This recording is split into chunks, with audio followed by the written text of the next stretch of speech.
রাখাল ছেলে ও নেকড়ের গল্প। একটা সময়ের কথা, এক গ্রামে এক রাখাল ছেলে থাকত।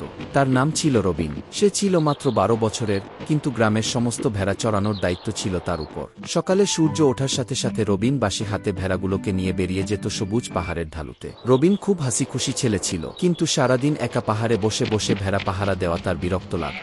তাই মাঝে মাঝে সে নিজেকে আনন্দ দেওয়ার জন্য নতুন নতুন কাণ্ড করত। একদিন তার মাথায় দুষ্টুমি বুদ্ধি এল। রবিন জোরে চিৎকার করে উঠল, বাঁচাও, নেকড়ে এসেছে, নেকড়ে এসেছে, আমার ভেড়াগুলো খেয়ে ফেলবে। এ কথা শুনে গ্রামের লোকজন দৌড়ে পাহাড়ে চলে এল। তারা হাতে লাঠি কুঠার নিয়ে নেকড়েকে তাড়ানোর জন্য প্রস্তুত, কিন্তু গিয়ে দেখে কোথাও কোনো নেকড়ে নেই। রবিন মাটিতে বসে হেসে গড়াগড়ি খাচ্ছে। একজন গ্রামবাসী রেগে গিয়ে বলল, রবিন, এভাবে মিথ্যা বলে মানুষকে ভয় দেখিও না। একদিন সত্যিই নেকড়ে এলে কেউ তোমার কথা বিশ্বাস করবে না। রবিন আবার হাসতে হাসতে বলল, আরে এটা তো মজা, এত সিরিয়াস কেন? পরদিন আবার রবিন একই কাজ করল। রবিন চিৎকার করে বলল, নেকড়ে এসেছে, নেকড়ে এসেছে, সবাই বাঁচাও। আবারও গ্রামবাসীরা দৌড়ে এল। আবারও কোথাও কোনো নেকড়ে নেই। এবার দ্বিতীয় গ্রামবাসী রেগে গিয়ে বলল, রবিন, তুমি যদি আবার মিথ্যা বলো, আমরা আর তোমার ডাকে আসব না কি? কিন্তু রবিন কিছুতেই শেখেনি। সে ভাবল, সবাইকে ধোঁকা দিয়ে হাসানো বেশ মজা। কয়েকদিন পর সত্যি একদিন একটি বড় নেকড়ে পাহাড়ে চলে এল। সে দাঁত বের করে ভয়ঙ্কর আওয়াজ করতে করতে ভেড়াগুলোর দিকে ধেয়ে গেল। রবিন ভয় পেয়ে কাঁপতে কাঁপতে চিৎকার করল,